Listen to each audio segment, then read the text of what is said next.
하나님의 말씀 보도록 하겠습니다. 함께 은혜 나누실 말씀은 요한일서 1장 8절부터 9절에 있는 말씀입니다. 제가 갖고 있는 성경책 신약성경 388페이지입니다.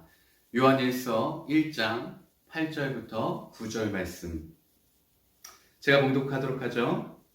만일 우리가 죄가 없다고 말하면 스스로 속이고 또 진리가 우리 속에 있지 아니할 것이요. 만일 우리가 죄를 자백하면 그는 미쁘시고 의로우사 우리 죄를 사하시며 우리를 모든 불의에서 깨끗하게 하실 것이요. 만일 우리가 범죄하지 아니하였다 하면 하나님을 거짓말하는 이로 만드는 것이니 또한 그의 말씀이 우리 속에 있지 아니하니라. 아멘.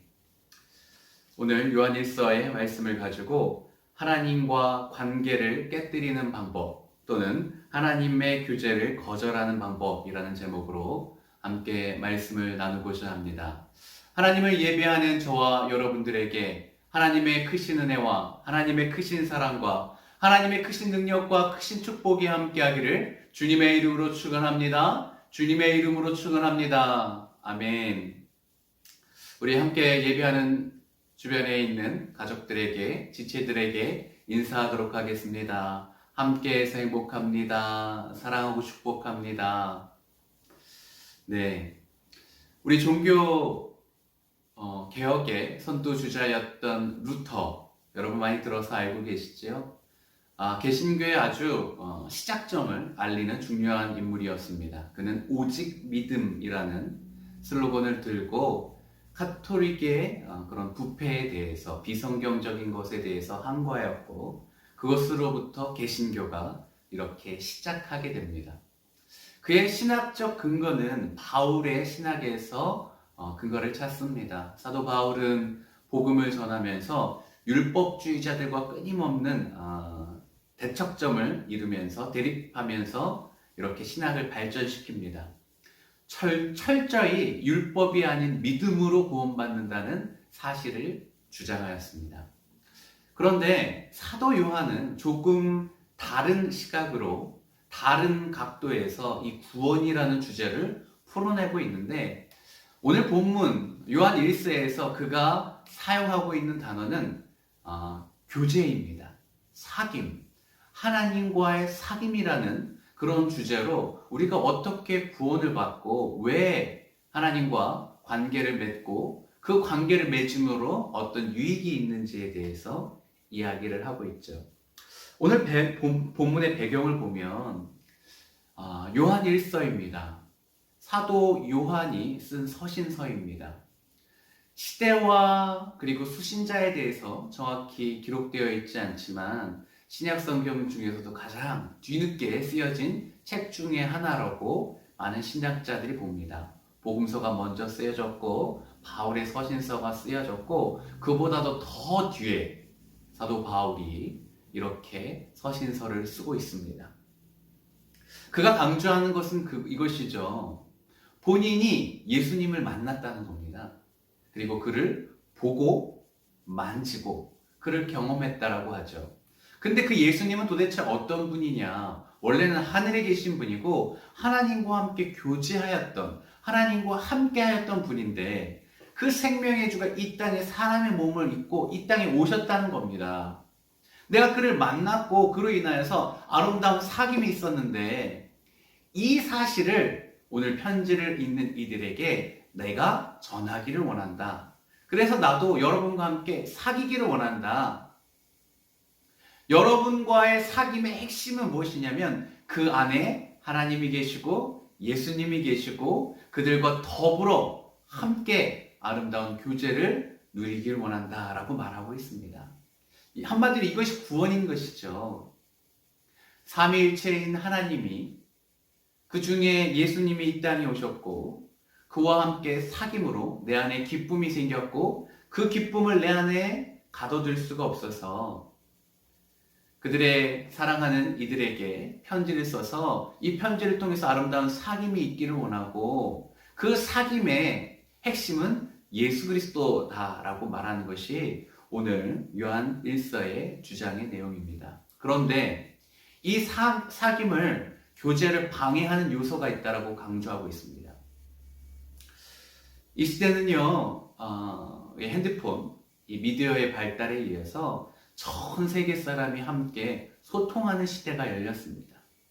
그런데 아이러니하게 가까이 있는 가족과 이웃과 소통은 오히려 더 단절되고 있습니다.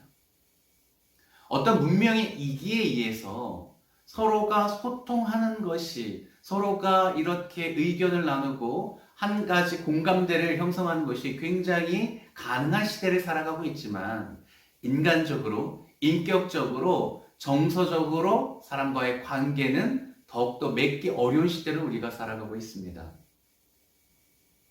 또한 성장 과정 중에, 또한 사회생활을 하면서 사람으로부터 받은 그 상처 때문에 오히려 사람과 관계를 걷는 것을 어려워하고 힘들어하고 스스로를 고립시키는, 그것을 선택하는 시대를 우리가 살아가고 있습니다. 그런 중에 이 사도 요한이 말하는 도대체 사귐이란 무엇인지, 교제란 무엇인지, 왜 교제가 구원이라고 말하고 있는지, 그의 강조점은 이 시대를 살아가고 있는 우리들에게 시사하는 바가 굉장히 크다고 보여줍니다. 그럼 오늘 말씀을 통해서 무엇이 하나님과의 관계를 방해하고 있는지, 하나님과의 관계를 우리가 거절하고 하나님과의 관계를 깨뜨리려면 어떻게 해야 되는지 조금은 역설적으로 거꾸로 말씀을 보고자 합니다. 첫 번째, 죄에 대한 무지가 하나님과의 관계를 깨뜨립니다. 8절 볼까요? 우리 8절 한번, 오늘 본문의 8절을 함께 읽어보도록 하겠습니다. 시작. 만일 우리가 죄가 없다고 말하면 스스로 속이고 또 진리가 우리 속에 있지 아니할 것이요. 자신이 죄인인지 모르겠다라고 말하면, 아니 내가 죄가 없다라고 말하면 우리 안에 진리가 없고 또한 스스로 자신을 속이는 것이다 라고 성경이 말하고 있습니다.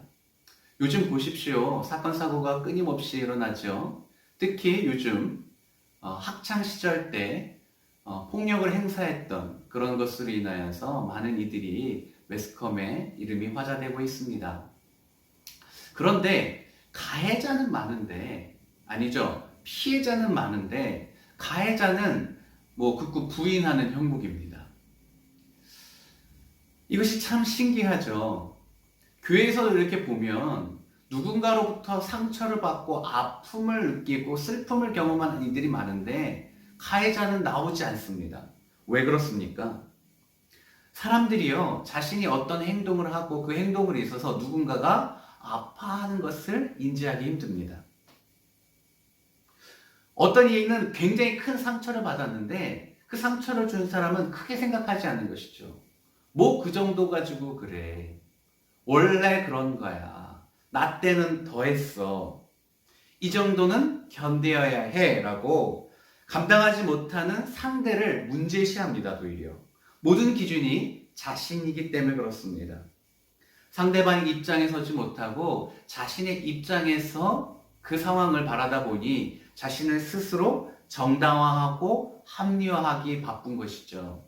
그리고 자신을 그렇게 합리화하다 보니까, 상대를 공격하다 보니까 스스로 나는 죄가 없다라고 스스로 속게 되는 것입니다. 오늘 말씀이 그런 것이죠. 우리가 죄가 없다라고 말하면 그것이 스스로 속이는 것이다 라고 성경은 말하고 있습니다.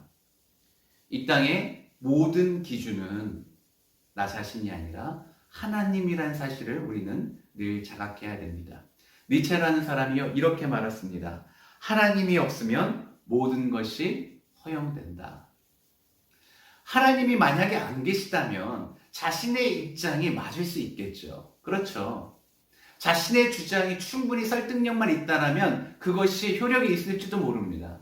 그러나 중요한 것은 하나님이 살아계시다는 것이죠. 하나님은 성경을 통해서 이 땅에 의인은 아무도 없다라고 성경은 말씀하고 있습니다. 모두가 다 죄인이라는 것이죠. 하나님께서 그렇게 말씀하는데 내가 죄가 없다? 그것은 하나님의 문제가 아니라 우리의 문제가 되는 겁니다. 나의 죄를 내가 스스로 깨닫지 못하고 있다라면 그것은 매우 심각한 문제가 되는 것입니다.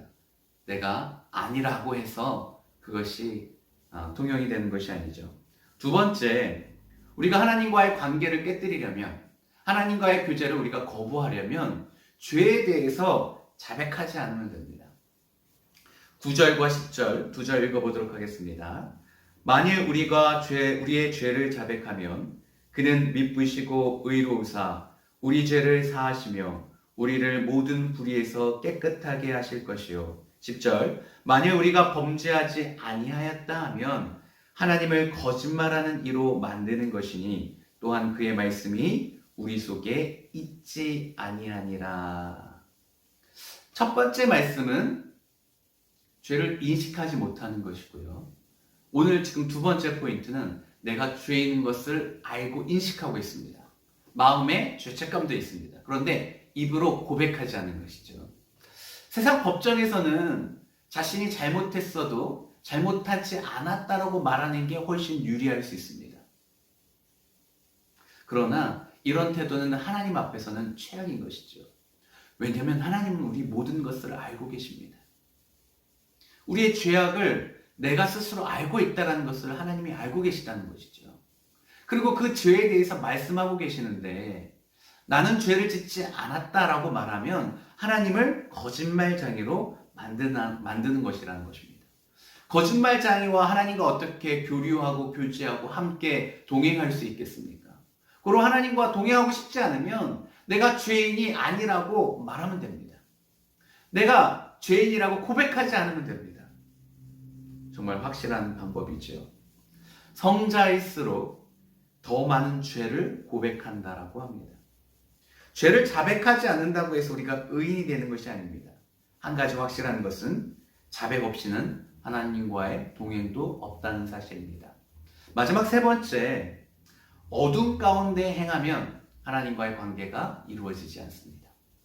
6절 읽어보도록 하겠습니다. 오늘 본문 앞으로 가서 6절 읽죠. 만일 우리가 하나님과 사귐이 있다 하고 어둠에 행하면 거짓말을 하고 진리를 행하지 아니함이거니와. 여전히 어둠 가운데 머물다, 즐기다, 행하다, 이것이 문제이죠. 어둠 속에서는 우리의 실체가 잘 드러나지 않으니까 여전히 어둠 가운데 있으면서, 문제는 그럼에도 불구하고 어둠 가운데 거하고 있으면서 하나님과 사귄다라고 생각하는 이 자체가 문제가 있다는 것이죠. 앞서 루터의 얘기를 왜 했냐면 이렇습니다. 사도 바울, 루터, 믿음으로 구원받는다라고 워낙 강조를 하다 보니까 우리 생각 가운데 우리가 죄를 지어도 상관이 없겠구나라는 생각을 자칫할 수 있다는 것이죠. 근데 야고보 사도는 그렇게 얘기하지 않습니다. 야고보에서 행함이 중요하다. 행함 없는 믿음은 거짓 믿음이다라고 말합니다. 요한 나중에 후반부에 가보면 하나님을 사랑한다고 하면서 하나님의 계명을 지키지 않으면 거짓 사랑이다라고 말하고 있습니다. 어둠 가운데 행하면서 하나님과의 교제는 불가하다라고 단적으로 이렇게 못을 받고 있습니다. 고린도후서 6장 15절 사도 바울도 이렇게 얘기했습니다. 의와 불법이 함께 할 수 없고 빛과 어둠이 함께 할 수 없다. 에베소서 5장 8절과 9절 너희가 전에는 어둠이더니 이제는 주 안에서 빛이라. 빛의 자녀들처럼 행하라. 빛의 열매는 모든 착함과 의로움과 진실함에 있느니라. 그렇습니다. 우리가 하나님과 교제를 거부하고 그 관계를 깨뜨리려면 죄에 대해서 무지하면 됩니다. 죄에 대해서 고백하지 않으면 되죠. 그리고 여전히 어둠 가운데 그냥 그렇게 죄악 가운데 거하면 됩니다. 행하면 됩니다. 그렇다면 반대로 우리가 하나님과 교제를 지속하려면 어떻게 해야 되겠습니까? 하나님 우리에게 교제를 지금 제안하고 계시는데 그 교제를 수락하고 교제 가운데 들어가서 사도 바울이 아니죠. 요한이 누렸던 그 즐거움을 누리려면 어떻게 해야 되겠습니까? 오늘 배웠던 이 말씀 거꾸로 행하면 되겠죠. 죄에 대해서 예민한 자가 되는 겁니다. 죄를 자각하는 자가 되는 겁니다. 죄를 인정하는 자가 되는 겁니다. 내가 죄인이고 하나님 앞에 범죄하였음을 토설하면 됩니다. 그리고 그 죄를 고백하는 것에 멈추는 것이 아니라 그 자체를 나의 의로 여기는 것이 아니라 실제로 이제는 어둠이 아닌 빛 가운데 계신 그 하나님과 함께 교제함으로 빛 가운데 행해야 되는 것이죠. 이쯤에서 여러분에게 묻겠습니다. 하나님과의 교제가 쉽습니까? 어렵습니까? 하나님과의 교제가 여러분은 쉽다고 생각합니까? 어렵다고 생각합니까? 어렵죠. 빛 가운데 거해야 되니까. 우리는 이런 생각을 합니다. 나는 하나님을 잘 섬기는데 하나님과의 교제와는 문제가 없는데 사람과의 교제가 참 힘들다. 요한이요, 하나님과의 교제를 한 다음에 그 교제를 누림으로 기쁨으로 누린 다음에 그 기쁨을 멈추지 않고 이 기쁨을 다른 사람과 함께 누리기를 원합니다. 그러면서 4절에서 말하죠. 내가 이것을 너희에게 전함은 더욱더 큰 기쁨, 기쁨이 충만하기 위함이다 라고 말하고 있습니다. 이것은 하나님과의 교제를 누린 사람의 특징입니다. 하나님과의 교제는 하나님과 내가 그 기쁨과 즐거움을 누리는 것에 멈추지 않고 더 큰 기쁨을 사모하며 한 발자국 더 나아가 이 기쁨을 알지 못하는 이들과 함께 누리기를 소망한다는 것입니다. 신앙생활은 결국 교제에 강해지는 것입니다. 하나님과의 교제가 강해지는 것이고 또한 이웃과 가족들과의 교제가 강해지는 것입니다. 여러분, 하나님과 교제를 잘하고 계십니까? 다른 질문으로, 여러분은 이웃과 성도들과 교제를 잘하고 계십니까? 어느 것이 더 쉽습니까? 하나님과 교제를 잘하는 것, 성도들과 교제를 더 잘하는 것. 둘 다 어렵죠. 둘 다 어렵죠. 그런데 우리의 착각은 하나님과 나는 문제가 없는데 우리 이웃과 문제를 풀기가 어렵다고 생각하는 이 생각이 잘못됐다는 겁니다. 이웃과 교제가 어려운 것, 그것은 오히려 쉬운 것입니다. 사람들과 관계하는 것, 그것이 쉬운 것입니다. 하나님과는 더 어렵죠. 빛 가운데 거해야 되는데. 그런데 왜 우리는 그렇게 착각을 하냐면 하나님을 너무 가볍게 여기기 때문에 그렇습니다. 하나님을 너무 쉽게 여기기 때문에 그렇습니다.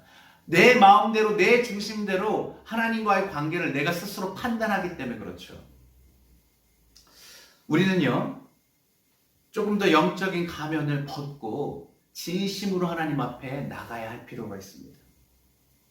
실제로는 그렇지 않으면서 그런 척, 신실하지 않으면서 신실한 척, 거룩하지 않으면서 거룩한 척, 문제가 없는 척 하면서, 그죠? 실제로 문제가 있는데 괜찮은 척 하는 것들. 우리 하나님은요, 그 모든 것을 내려놓고 자신에게 나오기를 원합니다. 와서 연약함과 죄를 자백하면 주님께서 예수의 피로 깨끗게 하실 것이다 라고 말씀하셨습니다. 우리 7절 읽어보고 말씀을 맺겠습니다. 7절 한번 읽어보도록 하죠. 그가 빛 가운데 계신 것 같이 우리도 빛 가운데 행하면 우리가 서로 사귐이 있고 그 아들 예수의 피가 우리를 모든 죄에서 깨끗하게 하실 것이요. 우리가 죄를 고백했다고 그것이 나의 의가 아닙니다. 예수의 피가 우리를 깨끗게 하시는 것이죠. 예수의 피라는 것은 예수의 희생을 말합니다. 예수의 공로죠. 우리 공로는 아무것도 없습니다. 고백하게 하신 이도 하나님이 하시는 것입니다. 그리고 우리가 칭찬하고 경배하고 찬송해야 될 것은 오로지 하나님의 은혜인 것입니다. 내가 잘나서가 아니죠. 교만한, 아주 교묘한 교만으로 스스로를 의롭게 여기면 안 된다는 것입니다. 고백하는 내가 탁월한 것이 아니라 그럼에도 사랑하신 하나님의 사랑이 대단한 것이죠. 자신의 희생으로 우리 죄를 사하시는 우리 주님의 희생이 위대한 것입니다. 우리의 죄된 본성과 싸우고 의의 길로 인도하시는, 우리를 안내하시는 하나님의 신실하심이야말로 찬양받기에 합당한 것입니다.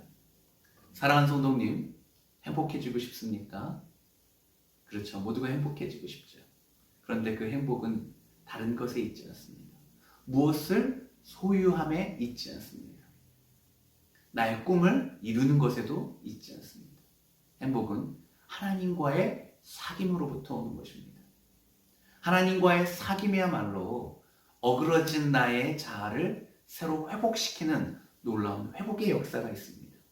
하나님과의 교제야말로 내 마음을 부욕해 하며 나의 삶의 이유와 삶의 목적을 바로 자각하게 됩니다. 하나님과 교제하면 풍성해지고 하나님과 교제하면 나의 시선이 내가 아닌 하나님께 가 있기 때문에 하나님이 사랑하는 각 지체들을 돌아보게 되어 있습니다. 교제, 이코노니아, 헬라어로 이코노니아라고 합니다. 이 뜻은 무엇이냐면 함께하다, 같은 것을 소유하다라는 뜻입니다. 동일한 것을 소유하다. 우리와 성도끼리 교제한다는 것은 동일한 것을 소유하는 것입니다.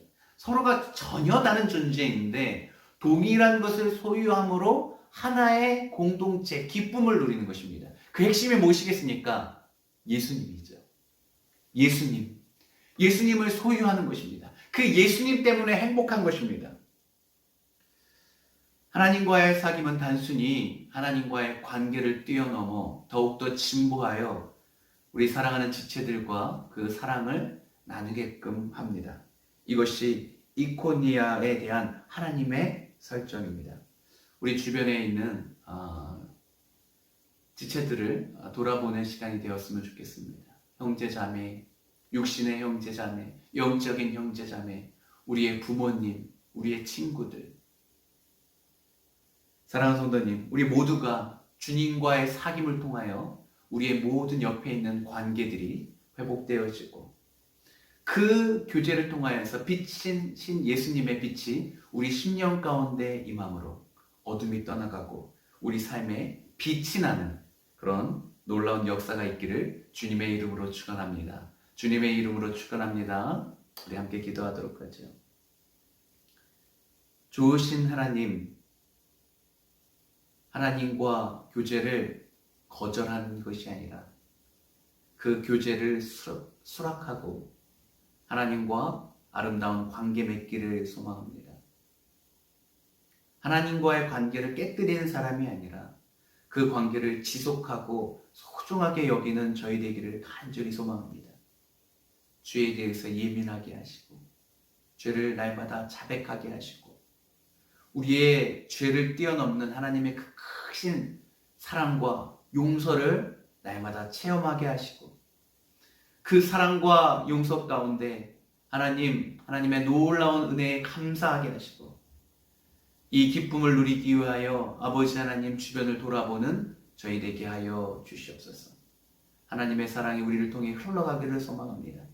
우리를 사용하사 우리의 가정, 우리의 직장, 우리의 사업장, 우리의 학교, 어린이집, 우리 이 지역 평택 땅을 복되게 하여 주시옵소서. 감사합니다. 우리의 모든 것 되신 예수님의 이름으로 기도합니다. 아멘.